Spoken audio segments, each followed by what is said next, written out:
We're going to do a love and a fade of each position here, and we're all going to give one. If you steal somebody's, you better come up with another one because we are going to get a love and a fade for each position. And I want you to tell us kind of why you love this player and why you want to fade a certain player. Okay. Who wants to go first? We're going to do catchers first. I hate them all. Yeah, you I don't do. care. My number one catcher should have been the MVP, and that's Cal Raleigh. Okay. Well, so that's your love. You love Cal Raleigh. Okay. Absolutely. Kind of a cop out there. He took the easy route, but okay. I love Ivan Herrera. Yeah. Okay. So tell me why. Offense. He's a pretty good offensive player. He's going to be, you guys got rid of Donovan. You got rid of a couple players. I think he's going to be one of the guys that's kind of counted on. So I think he's going to get more opportunities. Stop it. Talking smack. Okay. John, why do you love Cal Raleigh? Plays every day behind the plate and just absolutely rakes offense. I mean, he was one of the biggest offensive players in Major League Baseball. Okay, so I want you to tell me on the Cal Raleigh front, how many home runs do you think he's going to hit this year? I definitely think it's going to be a drop off. I mean, I think he'll get in the 40s. Okay. Because the reason I'm saying this is because he had a year that he's not going to be able to replicate at all, in my opinion, because he's never ever hit with that kind of average before, and so his average was elevated last year. They're projecting him here at 232, 42 bombs, 100 RBIs. I do kind of agree with that, but they're going to have to, and we got some flack on this. They're going to have to move him out from behind catcher a little bit. I think so. So he is a big dumper, though. I mean, he's impressive. Yes, he is. My love, I'm going to take a cop out too. I love William Contreras, and the reason I love William Contreras is because he is a very high floor. That's why I love William Contreras. His ceiling is definitely not as high as Cal Raleigh's, but William Contreras' floor is very, very high. I love that at the catcher position. Will Smith could land underneath that. And you know what? Just to kind of throw this one, well, we'll do our fades first, and then I might throw some extra little tidbits in there. But who are your fades? My fade is Cal Raleigh. I was going to go there too. Because he is not going to get close to producing the numbers he produced last year. And I don't even see him getting over 40 home runs. Okay. And I'm going to go on my ground that Julio Rodriguez is the cog to that engine. John, who's your fade? Number 6 on that list right there, Adley Rutschman. Okay. Obviously, you've seen a big drop-off on the offensive side of things just this past season. I don't see it. I've never been an Adley Rutschman fan. I know, coming up through the minors, he was, one of the big names and could be the next best thing. But I just think, again, you see a guy that is taking a toll of being behind the plate every day and supposed to be the only, or the big piece that drives that offense. I think that's where you're seeing a big fall off. Okay. I actually had Adley as I had William Contreras / Adley as one of my loves because he fell off, but he is a really, really. I'm going to go get my battery charger. So you guys keep going. Okay. And I think he bounces back. My fade is Salvi Perez. Salvi Perez is my fade.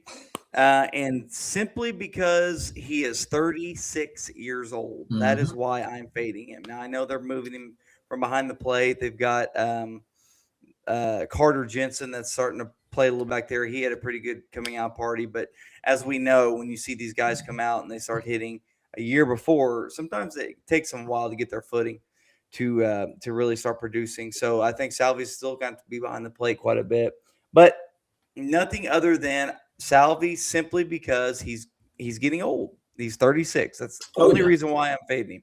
He 27 on projections here, 27 home runs, 90 RBIs. I mean, great. I'd love to have that, but I'm going to fade him simply because of his age. All right. First base, John. Who's your love? It's hard for me because I'm going to stick with Vlad Guerrero Jr. I think he's one of the best first basemen in baseball. The guy just absolutely he does it all, offense and defense, and obviously is always a big piece of their success. But he's always got his name up there, in the running for MVP as well. Okay. Ben, who was your fade at catcher? Salvi Perez. Oh, that was my second choice. And we're doing first baseman now. Our loves. First base. John loves Vlad Guerrero Jr. Who's your love, Mosby? I love Vinny P. Just traded him a fantasy because I like Devers more, but for a breakout year, I like Vinny P. He had some good offensive numbers last year, but they're moving the fences in this year, and I think his offense production is going to go up even a little bit more. No Pasquatch. Yes, Vinny P was also my love because they're moving the fences in. That's going to be a very huge dynamic that people are kind of overlooking, I think. That's so big for a lot of these Kansas City players. It showed with Junior Caminero last year playing at a little bitty ballpark. Showed with all of the athletics playing at that minor league ballpark. I mean, Nick Kurtz, whenever he actually gets to a big ballpark, he's still going to be great. But it just matters. It matters when the fences come in. It really helps those players. Vinny Pasquantino is going to absolutely he's going to thrive, I think, in the fences being brought in. Now, who are your fades? This is tough for me. I hate to say it, but Bryce Harper. Okay, a little older. I mean, just the same as your Salvi. I mean, he's just getting older. Obviously a little bit of tension there with the front office. Is he going to be 100% in? Does he give his all? We'll see. I mean, but I think Bryce Harper for me. Okay, who's your fade, Mose? Mine is Vlad Guerrero Jr. I think he's still going to have a good year, but I think he lost Bo Bichette around him, which was a big piece. There's still some question marks in that lineup. I know they went more pitching this year a little bit heavy, but I think Vlad's still going to have a great year. I just think their offensive overall across the board, including Vlad's, going to be down just a tick, just a little tick. Vlad Guerrero is another very, very high floor guy. So if you're looking for really breakout numbers, you're not going to get it from Vlad. So that's actually not a terrible pick on the fade, especially for the price if you're doing a redraft of what you'd have to use to get Vlad, whenever you could sit there and just chill and wait to get Pete Alonso later on. By the way, these rankings, guys, are off of our fantasy leagues, 9x9. We do a 9x9 big one. So if you're looking here going, wait, why is so-and-so ranked way low on this list, blah, blah, blah. My fade for first base is Yandy Diaz. And again, I'm going to kind of lean on the age. He's 35 years old. He's projected here to hit 21 home runs, which means he could very easily not hit 20. And, he's a low-K guy, high on base. I do like the high on base guys, but I'm kind of going to lean on the age again. And they're moving back to their actual ballpark. And, those numbers will go down from what he's done in the past. I almost picked Freddie Freeman here, guys. Okay. I almost picked Freddie was second on my list. Because of the age. He's 37. Yeah. Father Time is undefeated. Okay, second base. Who do you guys love? It's tough for me because one of my favorites is also one of the oldest. But I'm going to go, and I'm just going to stick with the easy one for me is Ketel Marte. Okay. The guy, I mean, again, he's in a very good ballpark, good offense. I mean, the guy is, again, to me, I mean, he's just Mr. Consistent. Mosby, who do you love? For second base, Yep. I like Matt McLean to have a bounce back year, to be healthy. Wow. And I mean, if he stays healthy, I think he can be one of the top second baseman performers there is. Now, second base is not that deep. Terrible. Second base is Oh, it's horrendous. horrible. Horrendous. My love, which was one of my hates last year, but my love this year is Maikel Garcia. Number one, because of the position scarcity, it's terrible. Number two, he's young, coming into his prime. Number three, the fences are moving in. The fences are moving in. It's going to be an impact. It's going to make an impact. And that lineup is pretty good. I mean, it's not bad, you know. So he's going to be my love for second base, which is crazy because he was one of my hates last year. And this position is just terrible. Who are your fades? Marcus Simeon. And again, it's just the same. It's old. He's getting older in his career. I mean, really and truly, and you look at the production that he didn't have last year. He can only go up, but at the same time, could it be worse? I mean, he's getting up there in age. So, I mean, that's tough for me. Who's your fade, Mose? Jose Altuve. As you said, Father Time is undefeated, and I think it's going to finally start catching up with Jose. This shows you how weak the position is. That Jose Altuve is still the number 2 ranked second baseman. Oh, I know. In the league. Absolutely crazy. My fade, and this is my fade for probably the entire landscape of fantasy baseball, and I cannot stand and never would take this guy as a starter. He could be on my bench, and that's fine. But he would never be a starter. I would never use a keeper on him. It's Luis Ariz. He is a one-trick pony. He gives you a good average. His on base is not even super impressive. Okay, he helps you in strikeout leagues. He only has projected to get 27. He doesn't hit for home runs. He doesn't get RBIs. He doesn't get runs. He doesn't get stolen bases. Why would I put him as a starter in my lineup? I absolutely would not pick him where people pick him to put him on there. I do not care. I do not care. He does nothing for you. I mean, that is a straight backup guy. If he was draftable in the 20th round of our draft, I would probably draft him, put him on my bench, and then plug him in because he's not going to hurt you in case. Right? He's not going to hurt you in average or hits. So it's one of those things where you're like, okay, I just want my numbers to stay still. I don't want them to fluctuate. Let's put in Luis Ariz. Absolutely my fade. I would not draft him at all. Big advice there. Third base.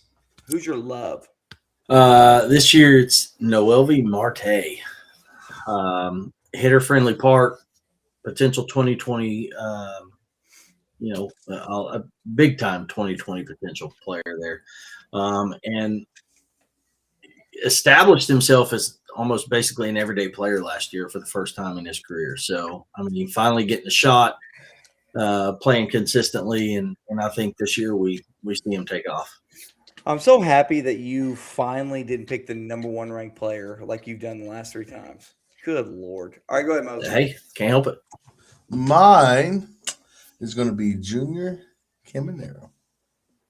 Okay, why? I think he's he's the next star. I think he's the next big star. I think reminds me a lot of Vlad coming up and, had a year under his belt. I think he's going to be the next breakout guy. And I mean, he kind of broke out a little bit in, the All-Star, the Home Run Derby, correct? Am I wrong? Yeah, I mean, his name got out there. His swing is beautiful and stuff. I think he's the next big international young guy. He's a beast. And that was going to be mine too as well. 23-year-old coming into his prime. I mean, you're looking at the ages here of these guys, and you're talking about a 34-year-old Machado, 32-year-old Bregman, 34-year-old Jose Ramirez. So yeah, Junior, but they are going back to the ballpark that he struggled. Well, he didn't struggle, but It's a bigger ballpark. On the road this year, his splits were bad. On the road, he was not great. So we'll see what happens when he comes back to the Tropicana field. But that was going to also be my love, simply because you're kind of looking at the ages here and what could be done. What were your fades? For me at third base, I got Alex Bregman. It's one of those where, he left Houston, went to Boston, had a decent year, but going to that ballpark there in Chicago, there's no real offense around him. What's he going to be able to do? That's I would, especially with his age, I wouldn't draft him. I wouldn't trade for him. That's just me. Who's your fade, Mose? Max Muncy. He's been kind of on a kind of a decline the last couple of years. Numbers have kind of dipped a little bit, and I think he's in a lineup that they're not going to need to focus so much on his power hitting, as they got power hitters left and right now. That I think it might, by the end of the year, they might lean towards more guy that's going to be able to get on base and better average and stuff like that. And my fade's getting older. Yeah, my fade is Alec Bohm. Projected to get 14 bombs, 72 RBIs. That's not doing it for me at the hot corner at third base. So 36 walks, he doesn't do much there. So Alec Bohm is my fade at third base. I'm not going to say much more on that. Shortstop, who are your loves? One of my favorite young players coming into last year was Geraldo Perdomo, and he came out, had a breakout year, and I think he's going to continue to build onto that. I love what he does. I think he got close to 30 stolen bases last year. Can hit for some power. He does quite a bit for that offense all the way around. Yeah. Mose. My love is Jeremy Pena, the Houston Astros. Before the injury, I think he was top 15 player in our league rankings. And I think last year he showed what he can be. He was rookie of the year a couple years ago, I'm pretty sure. I think he is the guy that's going to take over the flagship of the Astros from Jose Altuve. And I think he stays healthy. I think he'll end up being a top 20 fantasy player. My love is shocker Gunnar Henderson. That was my second love. Yeah, 25-year-old. He does kind of reminds me of like a Troy Tulowitzki type numbers. Probably a little bit more stolen bases, but you're going to get 20 stolen bases out of him, but you're also going to get 25, 30 bombs, about 80 RBIs. They bat him lead off a lot. Nice set of runs. And if he gets that lineup, they just added Pete Alonso. They get that lineup going. It's really going to help him. And I don't know if it was last year or this year, they moved their fences in as well. So, Gunnar Henderson, 25 years old. It's funny when we talk about some of these players that were like, oh, well, I'm going to pick this. Gunner's was his third year. Like, they haven't been in there very long, but it seems like they've been there forever. Ellie De La Cruz is 24 years old. It seems like that dude's been in the league for 8 years. So that was my love. Who are your fades? Fades for me at shortstop. I hate to say it, but Corey Seager. Again, I think the injury, issues, the age is something that's, it's catching up to him as well. I just think with a lot of the younger guys coming up, I don't see where I would have a place for Corey Seager. Yeah. Zach Neto. Hey. Just never been a fan of him. And one word, Angels. That's all you need to know. Plays for the Angels. That's true. Plays for the Angels. Stinking Angels. My fade, I could have picked a few here. I'm going to tell you both of mine, but my number one fade is Jacob Wilson for the Athletics. Broke on the scene last year. People were freaking out about him. He's hitting all, hit really good, didn't strike out, but blah, blah, blah.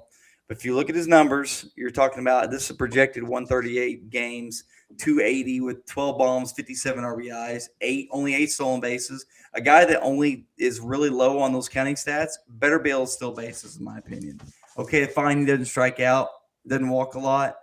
That's just not – that's in my opinion, you can't put a guy in your roster starting that does numbers like that unless you have no other choice. I mean, you're sitting there talking about, well, I could get Jacob Wilson, but I could just wait and pay and get J.P. Crawford, who put up very similar numbers. That's just where my thinking is, especially for redraft rankings. So, yeah, Jacob Wilson. But my second would be Xavier Edwards. I will call Justin out on this one.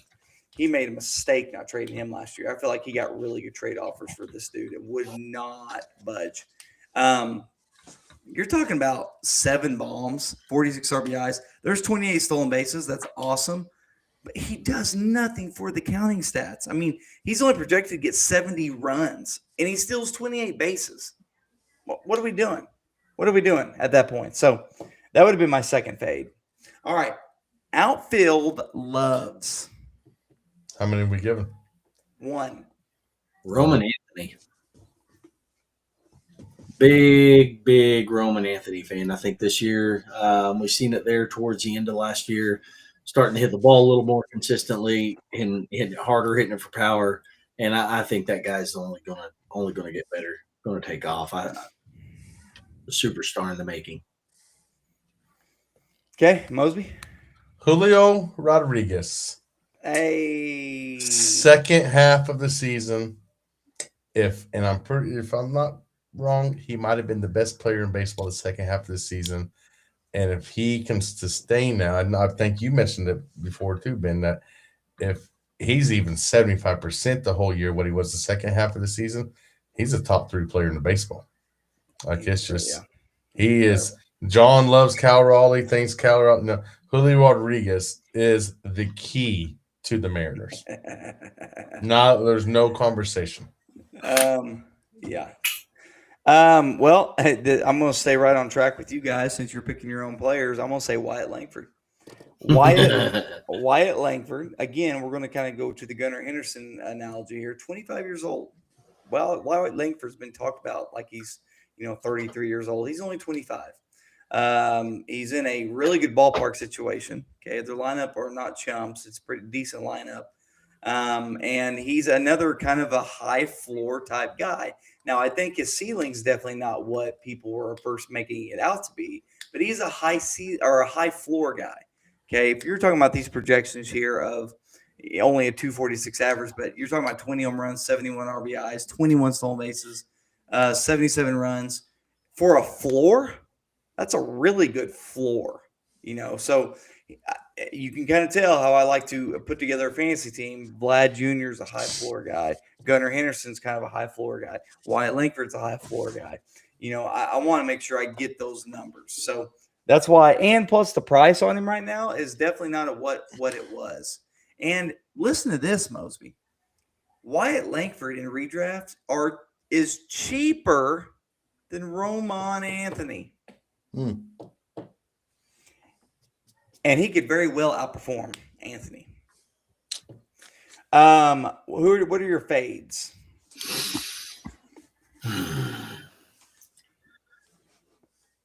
I hate to say it, and I'm going this way again because of age. It's Christian Yelich. He's been one of my favorites when it comes to fantasy baseball because he's been Mr. Consistent. He was that way for years, but it's just one of those things where, again, Father Time's creeping up.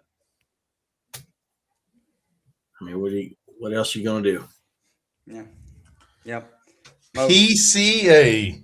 Oh, thank you. Crow Armstrong. He was second on my list. And I is he even top 20? This is our leagues. This is our league. TJ Felby's higher than him. Jackson Merrill, Kyle Stars. Pete Crow Armstrong, Justin Stonebarger, Mr. Unathletic, Jones' brother, can eat the crow all freaking year because I think Pete Crow Armstrong is going to be what he was the second half of the year. And like I'm going to use the word, Ben says high ceiling or high floor. He doesn't have a high floor. He has a very low floor, and I think you're going to see more and more of that. Yeah, I love it. I love that answer. You know my feelings on PCA. I could have went another position. I could have went a couple positions here, a couple ways. I really wanted to take Jaron Duran because they're talking about platooning him. He's falling off a cliff, but I'm not, because I'm going to go Yordan Alvarez because the man cannot stay healthy. He just can't. I'm done trying to believe in him. I've stopped trying to trade for him for 3 years. I just will not do it. I can't do it. He's an incredible hitter. He could be one of the best hitters in baseball if he would play 162 or even 150. He won't do it. He gets hurt all the time. Yordan Alvarez is my fade. I would not touch him especially in redraft, where you're going to have to draft him. I would not touch Yordan Alvarez. So that's me. All right, we're down to the pitchers. We're going to do starting pitchers your love. Garrett Crochet. Dude, it's a strikeout machine. I mean, just absolutely. I mean, throws gas, but I mean, ace of the staff there in Boston. Young guy. I mean, what's he, 26, 27 years old? Dude's a stud. All right, Mosby. Yamamoto. Mr. Yamamoto. That's your love? That's my love. He has been consistent. He is dominant. You saw what he did in the World Series. Like, the dude is just – he is what they're hoping Roki turns into. If Roki turns into what Yamamoto is, oh my Lord, the Dodgers are just set. But I think he is going to make a run for the Cy Young this year. I'm pretty sure, was he a sub-2 ERA last year but didn't win it? Or was he just barely over 2 ERA last year because Paul Skeens won it and stuff? 2.8, I think. I think he's yeah. And he's going to be able to pitch with something that Skeens and Crochet aren't going to be able to pitch. He's not going to have to pitch with the stress of keeping runs off the board. So I think he's going to be able to pitch more freely and be more relaxed, and I think you'll see better performances. Well, they also have a 28-man rotation too, so he'll have to pitch every 3 weeks. So, I'm just waiting on Garrett Crochet to have Tommy John because it's coming. But I would say, I'm not saying my love is. I'm gonna stick right here on the. Mosby didn't have Yamamoto, but I'm gonna say Brian Wu. Brian Wu, he finally proved that he could stay healthy. Number one, he could never stay healthy until last year. He stayed healthy. Okay, he's 26 years old, but here's why I love Brian Wu. He's not even a master strikeout guy. I think he had a 9.55 Ks per nine, if I remember correctly. I don't have it pulled up here, but he does not walk people. He was like what Clayton Kershaw used to be. He does not walk people.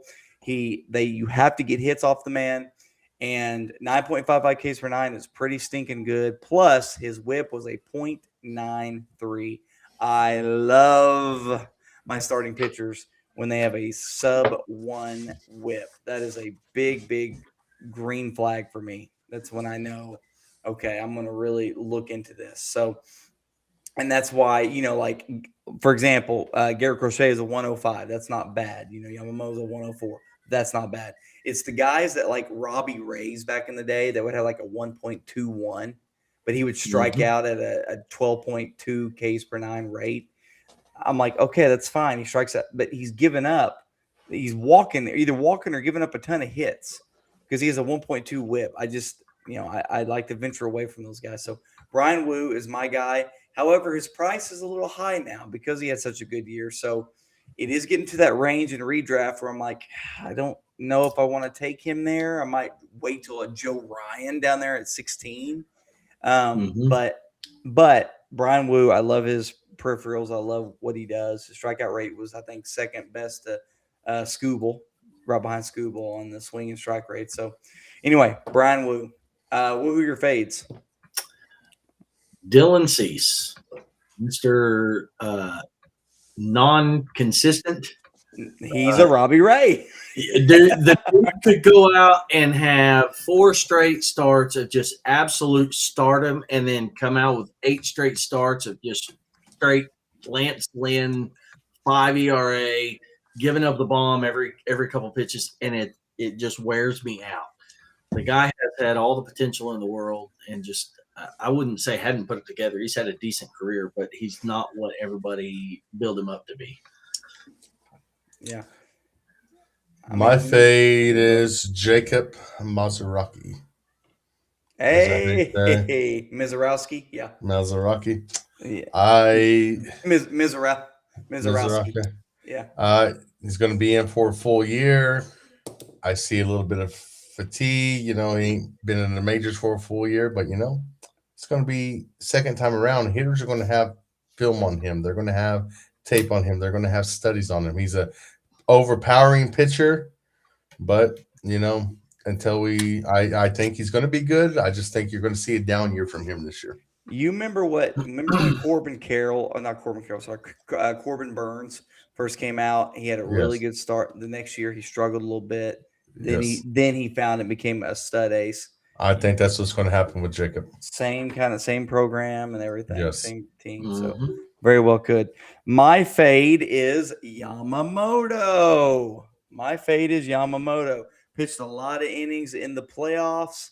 Really showed out in the playoffs. However, as far as in the regular season, he had a good year last year, but the years before that, he didn't stay fully healthy. Plus, it wasn't what they were really expecting. However, he is on the Dodgers, and that's another negative why I have him on the fade list, because they have 6, 7, 8-man rotation. So it's nothing for them to sit there and go, ooh, he has a little bit of arm fatigue. Let's go throw him on the IL because we got plenty of pitchers to cover. So they're a lot more free with how they use their starting pitchers, which scares me away a little bit. Kind of like Glass now.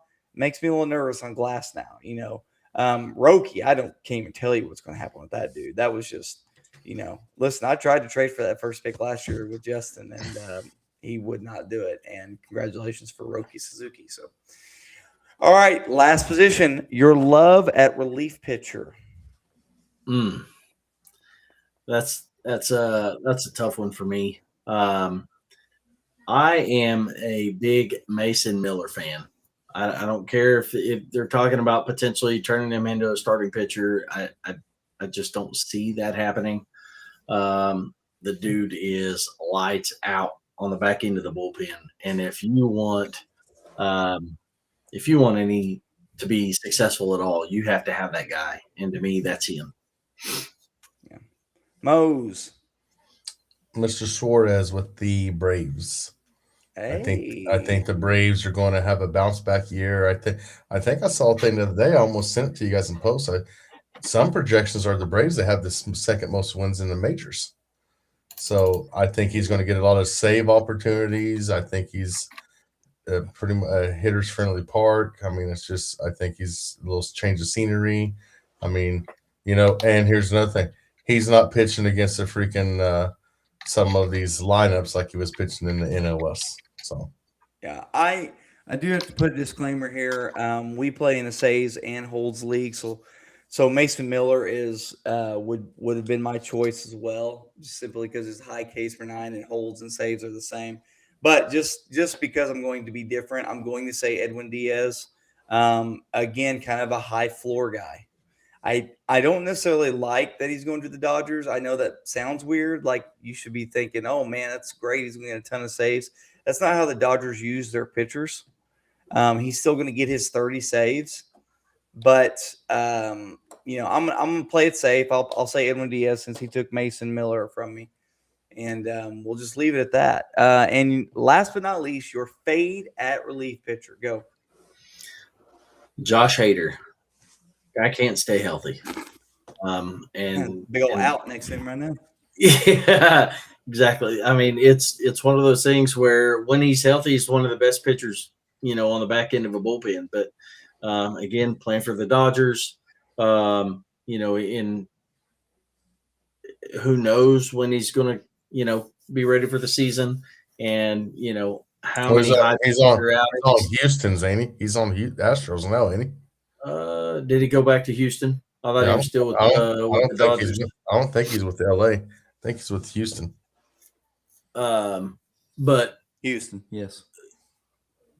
I don't know what I was thinking, but anyway, still, yeah. I mean, how many high pressure outings is he going to have? Coming back from his injury with his biceps, and who knows if he's ever going to be able to, be back to what he was.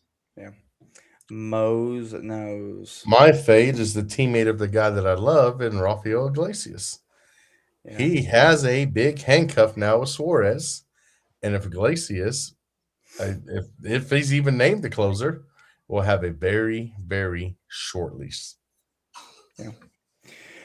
My fade, and this was the easiest decision I've had in all of these. But, the second easiest, because Luis Ariz is definitely my easiest.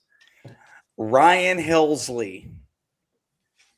I would not touch him if you gave him to me in the last round. I would not even take a chance on Ryan Helsley, because I saw the writing on the wall with the Cardinals leading up to us trading him, and he was bad for the Mets. I mean, he was so bad. Horrible. I think he went to the Orioles. Is that correct?